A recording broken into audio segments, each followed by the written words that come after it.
नमस्कार, आप देख रहे हैं बीसीसी न्यूज। मैं हूं रमा धीमान। आइए बुलेटिन की शुरुआत करें, लेकिन उससे पहले हेडलाइंस।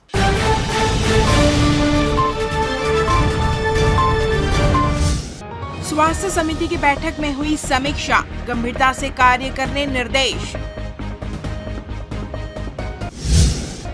व्यापम की आबकारी आरक्षक परीक्षा संपन्न, नए नियमों का हुआ पालन। जलाशयों में ओवरफ्लो की स्थिति, अच्छी बारिश से डैम लबालब। और नाले में बहा मासूम का शव बरामद, 2 दिनों से जारी थी तलाश। हेडलाइंस के बाद खबरें विस्तार से।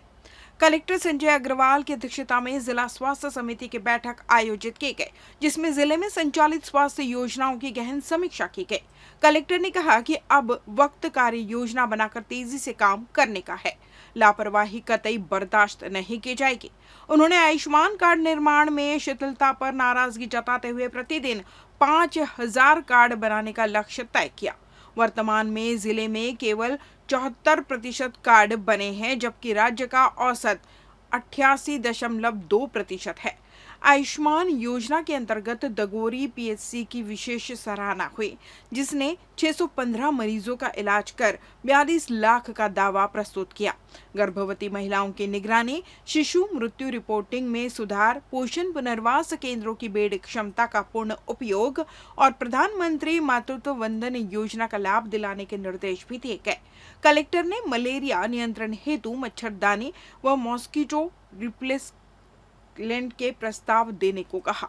कोटा क्षेत्र में मलेरिया के 38 प्रकरण मिले, जिन पर विशेष ध्यान देने कहा गया। साथ ही एनीमिया मुक्त अभियान के अंतर्गत हाई स्कूल छात्राओं की जांच और उपचार सुनिश्चित करने तथा क्षय रोगियों की मदद के लिए अधिक से अधिक क्षय निक्षय मित्र बनाने की अपील की गई। वर्तमान में 1624 टीबी मरीजों का इलाज चल रहा है। बैठक में निगम आयुक्त, जिला panchayat CEO, CMHO, civil surgeon सहित स्वास्थ्य व अन्य विभागों के अधिकारी उपस्थित रहे। नीट यूजी 2025 पाठ्यक्रमों में प्रवेश के लिए छत्तीसगढ़ राज्य स्तरीय काउंसलिंग प्रक्रिया 29 जुलाई 2025 से आरंभ की जा रही है। यह प्रक्रिया 4 चरणों में पूर्णतः ऑनलाइन आयोजित होगी। मिली जानकारी के अनुसार राष्ट्रीय चिकित्सा परामर्श समिति द्वारा नीट यूजी 2025 की अंतिम प्रवेश तिथि 3 अक्टूबर 2025 निर्धारित की गई है। राज्य में छत्तीसगढ़ चिकित्सा, दंत चिकित्सा और भौतिक चिकित्सा, फिजियोथेरेपी स्नातक प्रवेश नियम 2025 के अनुसार किया जाएगा। इसे लेकर छात्रों को सलाह दी गई है कि वे केवल आधिकारिक पोर्टल पर उपलब्ध जानकारी को ही प्रामाणिक माने और उसी के अनुसार आवेदन करें। किसी प्रकार की सहायता हेतु हेल्पलाइन नंबर 0711297297 पर सुबह 10 बजे से शाम 5 बजे तक संपर्क किया जा सकता है। वहीं राज्य में समस्त शासकीय और निजी मेडिकल और डेंटल कॉलेजों की सीटें उनकी योग्यता और निर्धारित नियमों के अनुरूप राज्य स्तरीय काउंसलिंग समिति, कार्यालय आयुक्त चिकित्सा शिक्षा द्वारा आवंटित की जाएंगी। आपको बता दें कि वर्ष 2025 में छत्तीसगढ़ राज्य में कुल 14 मेडिकल कॉलेज हैं, जिनमें से 9 शासकीय यानी सरकारी और 5 निजी यानी प्राइवेट कॉलेज है। इन कॉलेजों में कुल मिलाकर लगभग 2030 एमबीबीएस सीटें उपलब्ध हैं, जिनमें से अधिकांश नीट के जरिए भरी जाती हैं। बिलासपुर पुलिस द्वारा चलाया जा रहा चेतना छात्र जागरूकता अभियान के तहत शहीद अविनाश शर्मा शासकीय उच्चतर माध्यमिक कन्याशाला सरकंडा में भव्य जागरूकता कार्यक्रम आयोजित किया गया। कार्यक्रम की शुरुआत प्रातः 9 बजे अतिरिक्त पुलिस अधीक्षक यातायात राम गोपाल करियारे एवं प्राचार्य गायत्री तिवारी के शुभ आगमन से हुई। कार्यक्रम में छात्राओं द्वारा तिलक, पुष्प वर्षा और आरती से अतिथियों का स्वागत किया गया। मां सरस्वती वंदना के पश्चात कार्यक्रम का औपचारिक उद्घाटन हुआ। इसके बाद छात्राओं ने मानव श्रृंखला बनाकर यातायात नियमों से संबंधित नारे लगाए एवं रैली निकाली। इस अवसर पर छात्र छात्राओं को यातायात, महिला एवं बाल अपराध, साइबर सुरक्षा, नशा मुक्ति, मोबाइल की लत, पर्यावरण जागरूकता, बुजुर्गों के सम्मान आदि विषयों पर विशेषज्ञों द्वारा कार्यशाला दी गई। जिला विधिक सेवा प्राधिकरण से अनिल चौहान ने विधिक जागरूकता का संदेश दिया। सांस्कृतिक कार्यक्रमों के माध्यम से भी छात्र छात्राओं ने सामाजिक संदेश प्रस्तुत किए। कार्यक्रम के अंत में सभी को यातायात नियमों के पालन की शपथ दिलाई गई। रैली के माध्यम से आम नागरिकों को नियमों के पालन एवं अपराध से दूर रहने की अपील की गई। कार्यक्रम में कई विभागों के अधिकारी, शिक्षक, अभिभावक और नागरिकों की सक्रिय सहभागिता रही। समाज सेवा के क्षेत्र में सक्रिय Bilaspur round table 283 and Bilaspur ladies circle 144 की नई कार्यकारिणी का हाल ही में गठन किया गया। ये दोनों संस्थाएं वर्षों से शिक्षा, स्वास्थ्य और समाज कल्याण के क्षेत्र में उल्लेखनीय कार्य कर रही हैं। विशेषकर जरूरतमंद बच्चों की शिक्षा को लेकर इनका योगदान सराहनीय रहा है। नवगठित कार्यकारिणी के तहत बिलासपुर राउंड टेबल 283 में शिखर सराफ को अध्यक्ष, रितेश शाह को सचिव और जीतू वाधवानी को कोषाध्यक्ष नियुक्त किया गया है। वहीं बिलासपुर लेडीज सर्किल 144 की अध्यक्ष बनी है स्वाति सुल्तानिया, जबकि मोनिका अग्रवाल को सचिव और खुशबू शाह को कोषाध्यक्ष की जिम्मेदारी सौंपी गई। पूर्ववर्ती पदाधिकारियों सदस्यों ने नवनियुक्त कार्यकारिणी को शुभकामनाएं देते हुए आशा जताई कि नई टीम संस्था के मूल उद्देश्यों को और अधिक मजबूती के साथ आगे बढ़ाएगी। नई कार्यकारिणी ने भी अपने दायित्वों का निष्ठापूर्वक निर्वहन करते हुए सामाजिक सरोकारों को प्राथमिकता देने का संकल्प दोहराया। इन दोनों संस्थाओं की सक्रियता से बिलासपुर में शिक्षा, स्वास्थ्य और मानवता आधारित सेवाओं को नया आयाम मिलता रहा है और यह परंपरा आगे भी यूं ही जारी रहेगी। मेरा नाम स्वाति सुल्तानिया है और मैं इस साल बिलासपुर लेडीज सर्कल 144 की चेयरपर्सन हूँ। सबसे पहले मैं अपने संस्था के बारे में बताना चाहूँगी। हमारी संस्था मुख्यतः गरीब बच्चों को, अंडर प्रिविलेज चिल्ड्रन जो हैं, mentally retarded children, old age homes, इन सब की सहायता करती है। हम साल में अलग अलग तरह के इवेंट्स करते हैं, उनसे फ़ंड रेज़ करते हैं और उस फंड से हम बच्चों की सहायता करते हैं। मुख्यतः हम एक स्कूल बनाने की कोशिश करते हैं और एजुकेशन उनकी सपोर्ट करते हैं अलग अलग तरीके से, जैसे बुक्स है, पेन्स है, लाइब्रेरी इंफ्रास्ट्रक्चर से रिलेटेड लाइब्रेरी बिल्ड करना, लैब्स बिल्ड करना। जो ओल्ड एज होम्स हैं उनमें कुछ एसेंशियल्स की ज़रूरत है। मेंटली रिटार्डेड चिल्ड्रन, उनके लिए कुछ सपोर्ट प्रोग्राम्स अरेंज करवाना है, ऑर्गेनाइज़ करवाना है। अंततः यही कहना चाहूँगी, किसी भी व्यक्ति, संस्था या बच्चे को हमारी ज़रूरत हो, प्लीज़ हमें याद करें। लेडीज़ सर्कल इंडिया हमेशा उनके लिए मदद के लिए आगे रहेगा। नमस्कार, मेरा नाम शिखर सराफ है। मैं Bilaspur round table Bilaspur chapter का चेयरमैन हूँ। इस साल 2025-26 का हमारी संस्था मोस्टली अंडर प्रिविलेज बच्चे लोग हैं जो उनके लिए काम करती है। हम स्कूल, गवर्नमेंट स्कूल में जिनको ज़रूरत है, जैसे कि आप जानते हैं कि मोस्टली गवर्नमेंट स्कूल्स में क्लासेस की कमियां हैं, तो वहाँ पे हमारा मोस्टली हमारा जो राउंड टेबल का ध्यान है क्लासरूम बनाने में रहता है और वॉशरूम्स वगैरह जो हैं वो भी बहुत कम हैं, तो उसमें हम लोग का ज़्यादा ध्यान रहता है। और साथ साथ में बहुत सारी हम कम्युनिटी सर्विसेज भी करते हैं, जिसमें जैसे जो भी बच्चे लोग हैं या किसी को कुछ ज़रूरत है, जैसे हॉस्पिटल्स में हेल्थ कैंप में वहाँ पे ज़रूरत रहती है, उसकी भी हम पूरा करते हैं। किसी को भी कुछ भी अगर ज़रूरत है, चाहे बच्चे हों, चाहे हैंडीकैप हो, या कोई स्कूल में किसी को ज़रूरत हो, हॉस्पिटल में कुछ भी ज़रूरत हो, वो हमको रीच करें, उसके थ्रू हम उनको पूरा करेंगे। व्यापम द्वारा आयोजित आबकारी आरक्षक भर्ती परीक्षा रविवार को बिलासपुर सहित प्रदेश के 31 जिलों में एक साथ आयोजित की गई। बिलासपुर में राज्य में सबसे ज्यादा 34,440 परीक्षार्थी के लिए 110 परीक्षा केंद्र बनाए गए थे, जिनमें से 28,254 परीक्षार्थी उपस्थित हुए। व्यापम के अध्यक्ष रेणु जी पिल्ले ने परीक्षा के सुचारू संचालन के लिए व्यापक दिशा निर्देश जारी किए थे। व्यापम की यह परीक्षा पूर्व निर्धारित परीक्षा केंद्रों पर 11 बजे से 1:15 बजे तक आयोजित की गई, लेकिन अभ्यर्थियों के लिए परीक्षा केंद्र का मुख्य द्वार 10:30 बजे बंद कर दिया गया था, जिसके लेट पहुंचने वाले कई परीक्षार्थियों को अंदर घुसने नहीं दिया गया, जिससे कई परीक्षा केंद्रों के बाहर हंगामा भी हुआ। परीक्षा केंद्रों में भारत इलेक्ट्रॉनिक लिमिटेड द्वारा जैमर तथा प्रत्येक परीक्षा केंद्र में एक कर्मचारी की ड्यूटी लगाई गई थी। परीक्षा केंद्र में अभ्यर्थियों को हैंड मेटल डिटेक्टर तथा हाथों से तलाशी ली गई। प्रत्येक परीक्षा केंद्र में एक महिला एवं एक पुरुष पुलिसकर्मी फ्रिस्किंग के लिए तैनात किए गए थे।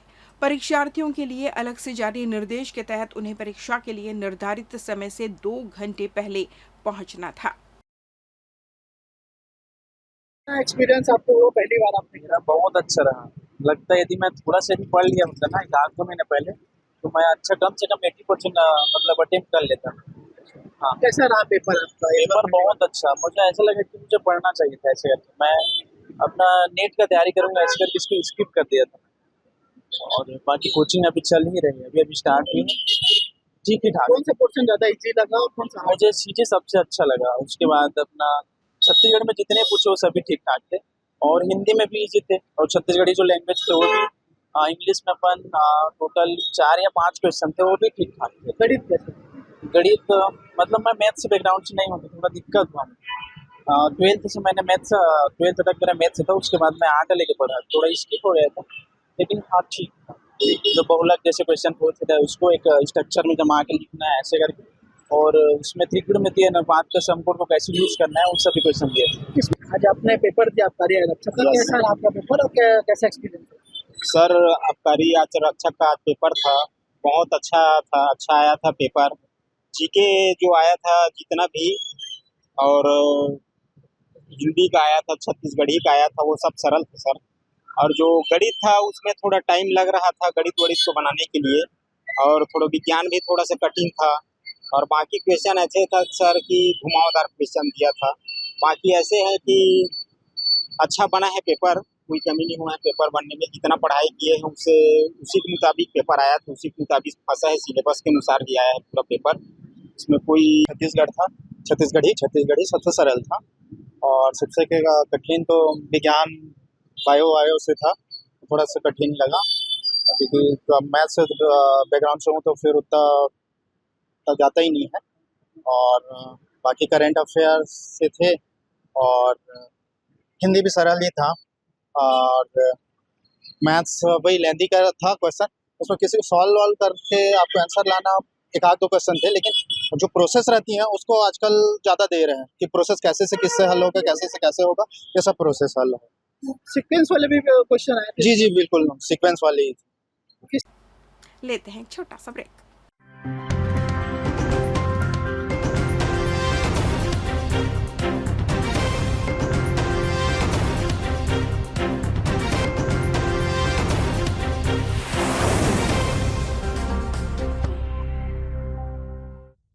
ब्रेक के बाद आपका स्वागत है। बढ़ते हैं अगली खबर की ओर। इस साल छत्तीसगढ़ में समय से पहले सक्रिय हुए मानसून के कारण जून माह से ही झमाझम बारिश का दौर शुरू हो गया था। इसका असर अब नजर आने लगा है। बिलासपुर जिले के मस्तूरी सिपत क्षेत्र स्थित खूंटा घाट जलाशय अपनी पूरी क्षमता तक भर चुका है और वेस्ट वियर से पानी का ओवरफ्लो शुरू हो चुका है। खूंटाघाट बांध क्षेत्र के लगभग 225 गांवों के किसानों की सिंचाई का प्रमुख स्रोत है। खारंग नदी पर निर्मित यह बांध खरीफ के साथ साथ रबी फसलों के लिए भी जल उपलब्ध कराता है। लगातार बारिश से जलाशय पूरी तरह भर गया है और जल प्रवाह अब वेस्ट वियर से नीचे की ओर बह रहा है। प्रशासन ने सतर्कता बरतते हुए आसपास के गांवों को अलर्ट किया है और बांध क्षेत्र में सुरक्षा के इंतजाम किए हैं। बांध से गिरते पानी का दृश्य इन दिनों पर्यटकों के आकर्षण का केंद्र बना हुआ है। चारों ओर हरियाली, बहते जल की कलकल ध्वनि और शीतल हवा मिलकर मनमोहक वातावरण प्रस्तुत कर रहे हैं। बिलासपुर शहर सहित आसपास के क्षेत्रों से बड़ी संख्या में लोग प्राकृतिक सौंदर्य का आनंद लेने पहुंच रहे हैं। प्रशासन ने भीड़ को देखते हुए बैरिकेडिंग और चेतावनी संकेत लगाए हैं। जलाशय का लबालब होना जहां किसानों के लिए राहत का संकेत है, वहीं आम लोगों के लिए प्रकृति के सौंदर्य का शानदार अनुभव बन गया है। यह स्थिति आने वाले रबी सीजन में जल संकट से राहत का संकेत भी दे रही है। मस्तूरी पाराघाट टोल प्लाजा में एक गंभीर लापरवाही का मामला सामने आया है, जहां एक हाईवा वाहन चालक द्वारा लापरवाही पूर्वक वाहन चलाने के कारण टोल बूथ को भारी नुकसान हुआ। इस घटना में टोल प्लाजा के बूथ नंबर 6 को पूरी तरह क्षतिग्रस्त कर दिया गया।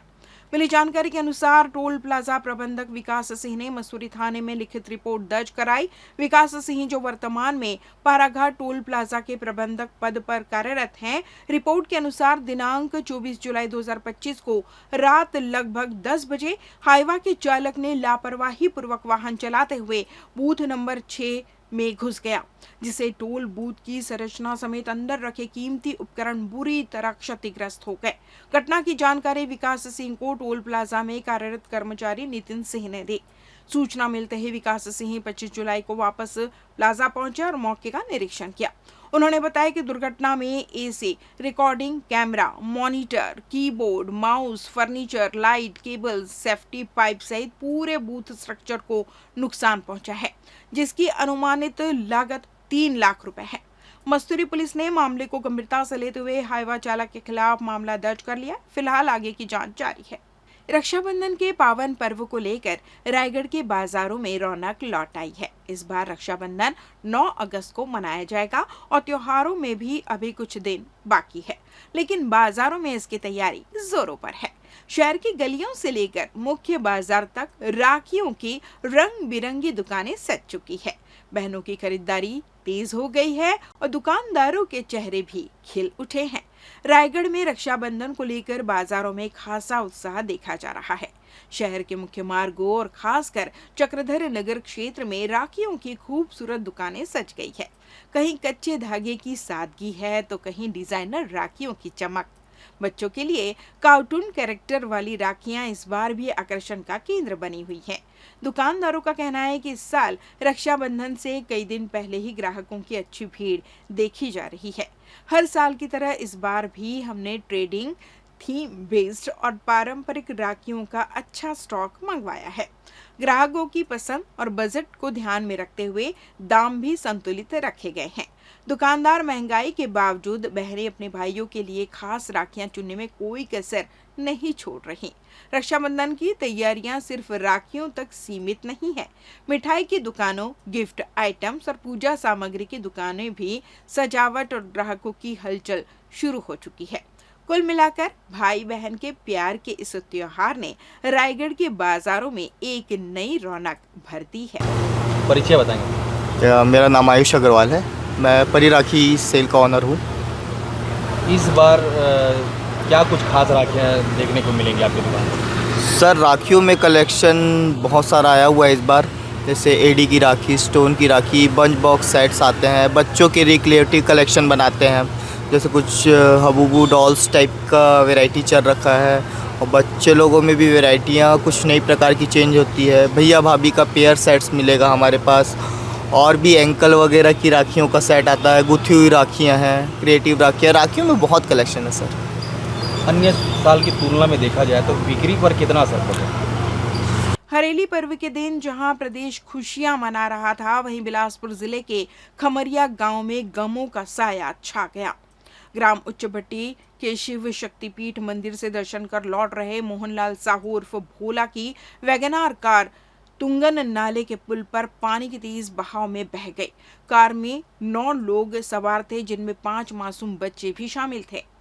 150 फीट तक बहने के बाद मोहनलाल और परिवार के अन्य सदस्य किसी तरह बाहर निकले और 4 बच्चों को बचा लिया, लेकिन 3 वर्षीय बेटा तेजस साहू नाले की रौद्र लहरों में बह गया। घटना के बाद एसडीआरएफ और ग्रामीणों ने सघन तलाश शुरू की।